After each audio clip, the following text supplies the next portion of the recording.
여러분 안녕하십니까? 4월 30일 목요일 뉴스투데이입니다. 어제 경기도 이천의 물류창고에서 큰 불이 나 모두 38명이 숨지고 10명이 다쳤습니다. 밤사이 실종자 수색이 이어졌지만 추가로 확인된 피해자는 없었는데요. 소방당국은 더 이상의 인명피해는 없을 것이라고 밝혔습니다. 네, 그러면 화재 현장 연결해서 지금 상황 확인해 보겠습니다. 장인수 기자. 네, 이천 물류창고 화재 현장에 나와 있습니다. 네, 밤사이 상황 전해주시죠. 네, 제 뒤로 보이시는 것처럼 소방차들이 여전히 현장에 남아 잔불 처리 작업을 벌이고 있습니다. 소방관들은 밤새 화재로 타버린 물류창고 안 구조물들을 철거했는데요.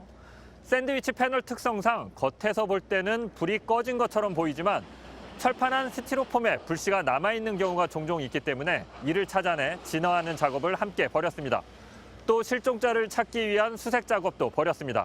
소방당국은 숨진 사람은 모두 38명이고 더 이상의 인명피해는 없을 것이라고 밝혔지만 미처 당국이 파악하고 있지 못한 실종자가 있을 가능성에 대비해 수색 작업에 30명에서 50명의 인원을 투입했습니다. 숨진 38명의 시신은 이천 일대 병원에 나뉘어 안치됐습니다. 부상자 10명 중 중상자도 8명이 있는데 생명이 위독한 사람은 없는 것으로 전해졌습니다. 중상자 중 1명은 화상 정도가 심해 화상 전문 병원으로 옮겨져 치료를 받고 있습니다. 네, 오늘 오전에 합동 감식이 진행될 예정이죠. 네, 정확한 화재 원인을 밝히기 위해 오늘 오전 10시 반 소방당국과 경찰 그리고 국가수가 합동으로 현장 감식을 벌일 예정입니다. 당초 불은 지하 2층에서 시작됐는데요. 화재 발생 당시 단열재로 쓰이는 우레탄을 벽면에 바르는 작업을 진행 중이었습니다. 화재가 어디서 어떻게 시작됐는지 또 폭발은 어떻게 일어난 것인지 조사할 계획입니다. 잔불 정리가 어느 정도 마무리되면서 소방당국은 단계적으로 경기도 광주, 오산, 광명, 수원 등에서 지원온 소방 인력을 철수시켰습니다. 현재는 차량 15대와 79명의 인력만 남아 사고 현장을 수습하고 있습니다. 지금까지 이천 물류창고 화재 현장에서 전해드렸습니다. 코로나19의 직격탄을 맞은 미국 경제가 지난 2008년 글로벌 금융위기 이후 처음으로 마이너스 성장으로 돌아섰습니다. 미 연방준비제도는 경기가 회복세로 돌아설 때까지 당분간 제로금리를 유지하겠다고 밝혔습니다. 박상원 기자입니다. 미국 상무부는 올해 1분기 국내 총생산 GDP 증가율이 마이너스 4.8%를 기록했다고 밝혔습니다. 지난 분기엔 2.1% 성장했던 미국 경제가 코로나19 사태로 금융위기 당시인 지난 2008년 이후 최악의 성적을 보인 겁니다. So this is the most serious economic decline or contraction in the U.S. since the fourth quarter of 2008. Unfortunately, we know that what we're experiencing right now, the second quarter of this year, is going to be much worse. 사실상 경기 침체 국면에 접어든 것으로 평가되고 있는데 미래는 더 암울합니다. 2분기 미국 경제 성장률에 대해 골드만삭스는 마이너스 34%, JP모건은 마이너스 40%를 예측했습니다. 막힌 자금줄을 더 옥죄지 않으려고 미국 중앙은행인 연방준비제도는 기준금리를 지금의 0.00%에서 0.25%로 동결한다며 제로금리 정책을 이어갔습니다. We stated then and again today that we expect to maintain interest rates at this level until we're confident that the economy has weathered recent events and is on track to achieve our maximum employment and price stability goals. 비교적 탄탄한 독일 경제도 코로나19 사태로 올해 마이너스 6.3% 성장할 것이란 충격적인 예측이 나왔습니다. 유럽 전체가 영향을 받으면서 유럽연합 집행위원회는 유로존의 4월 경기 체감 지수가 전달에 비해 27.2포인트 하락한 67로 세계 금융위기가 있었던 2009년의 최저치에 가깝다고 밝혔습니다. MBC 뉴스 박성원입니다. 에볼라 치료제인 렘데시비르가 코로나19 치료에 긍정적인 효과가 있다고 미국 연구진이 밝혔습니다. 치료제 개발에 대한 기대감과 유가 상승 등에 힘입어 뉴욕과 유럽 증시 모두 상승했습니다. 워싱턴 여홍규 특파원이 보도합니다. 미 국립 알레르기 전염병 연구소의 앤서니 파우치 소장은 백악관에서 기자들과 만나 에볼라 치료제인 렘데시비르가 코로나19 환자의 회복 기간을 단축하는 데 긍정적인 효과가 있는 것으로 나타났다고 밝혔습니다. 구체적으로 31%의 개선 효과가 있다는 말도 했습니다.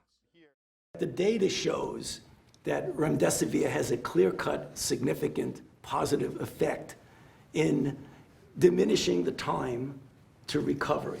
This is really quite important. 이에 앞서 이 약을 만든 제약회사 길리어드 사이언스는 보도자료에서 알레르기 전염병 연구소가 실시한 렘데시비르에 대한 코로나19 치료제 연구에서 긍정적 데이터가 나온 것을 알고 있다고 밝혔습니다. 이 제약회사는 또 자체적으로 실시한 임상시험 결과도 일부 공개했습니다.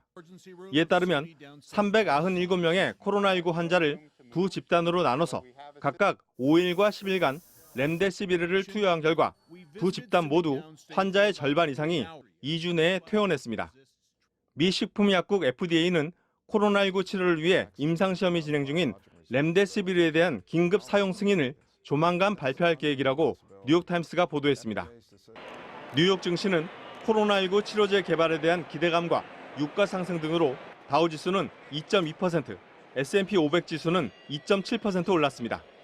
영국과 프랑스, 독일 등 유럽 주요국 증시도 일제히 2% 이상 상승했습니다. 워싱턴에서 MBC 뉴스 여홍규입니다. 국민들에게 긴급재난지원금을 지급하기 위한 2차 추경안이 오늘 새벽 국회를 통과했습니다. 정부는 당장 다음 달 4일 저소득층부터 4인 가구를 기준으로 100만 원의 재난지원금을 지급할 예정입니다. 김지경 기자입니다. 12조 2천억 원 규모의 1차 추경 예산안이 오늘 새벽 국회 본회의를 통과했습니다. 참석한 206명 가운데 통합당 김무성, 장제원 의원 등 6명이 반대하고 심재철 통합당 원내대표 등 15명은 기권했습니다. 제2회 추가경정 예산안은 예산결산특별위원회에 수정한 대로 가결되었음을 선포합니다. 지급 대상이 소득 하위 70%에서 전 국민으로 확대되면서 추경안 규모는 정부안보다 4조 6천억 원 늘었습니다. 이 가운데 1조 2천억 원은 공무원 인건비와 유류비 등을 줄여 쓰고 나머지 3조 4천억 원은 국채를 발행하기로 했습니다. 추경안이 국회를 통과한 만큼 정부는 신속하게 긴급재난지원금을 지급하겠다고 밝혔습니다. 힘겨운 시기를 보내고 계시는 국민들을 위해 긴급재난지원금이 최대한 신속히 집행될 수 있도록 지방자치단체와 긴밀히 협력하겠습니다.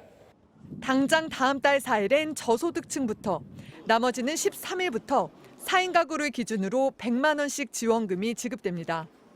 고소득층이 지원금을 기부하도록 독려하는 특별법도 국회를 통과했습니다. 지원금을 3개월 안에 신청하지 않으면 자동으로 기부 처리되고 기부하면 연말정산이나 소득세 신고 때 세액공제 15%도 받을 수 있습니다. 여당은 추경안 통과를 환영하며 경제 위기는 이제 시작인 만큼 3차 추경도 필요하다고 말했습니다. 실업과 고용 유지의 문제들 이런 것들이 굉장히 긴급하게 요구되고 있기 때문에 3차 추경도 큰 문제 없을 거라고 생각하고 통합당은 정부와 여당의 불협화음으로 합의가 늦어졌다고 비판하며 3차 추경안은 재정 부담을 줄이도록 세출 구조조정을 통해 이뤄져야 한다고 말했습니다. MBC 뉴스 김지경입니다. 채널A 기자들과 사흘 동안 대치한 검찰은 채널A 측으로부터 일부 자료를 넘겨받고 철수했다고 설명했습니다. 박윤수 기자입니다. 서울중앙지검 관계자들이 채널A 광화문 사옥을 빠져나옵니다. 채널A 이모 기자와 현직 검사장의 검언유착 의혹을 수사하고 있는 검찰이 채널A 본사에 대한 압수수색을 마친 겁니다. 검찰은 그제 오전 9시 반쯤 검사와 수사관 20여 명을 보내 채널A의 취재부서 사무실 진입을 시도했습니다. 하지만 자료 반출을 막기 위해 50여 명의 기자들이 모여들면서 검찰과 채널A 측은 사흘 동안 대치를 벌였습니다. 특히 회사 서버 등 주요 시설이 있는 층에는 회사 관계자들이 집중 투입됐고 심야에는 통제가 더욱 강화됐습니다. 결국 검찰은 압수수색에 나선 지 41시간 만인 오늘 새벽 2시 50분쯤 철수했습니다. 검찰은 영장에 기재된 증거물 중 일부를 채널A로부터 임의 제출 방식으로 넘겨받은 것으로 전해졌습니다.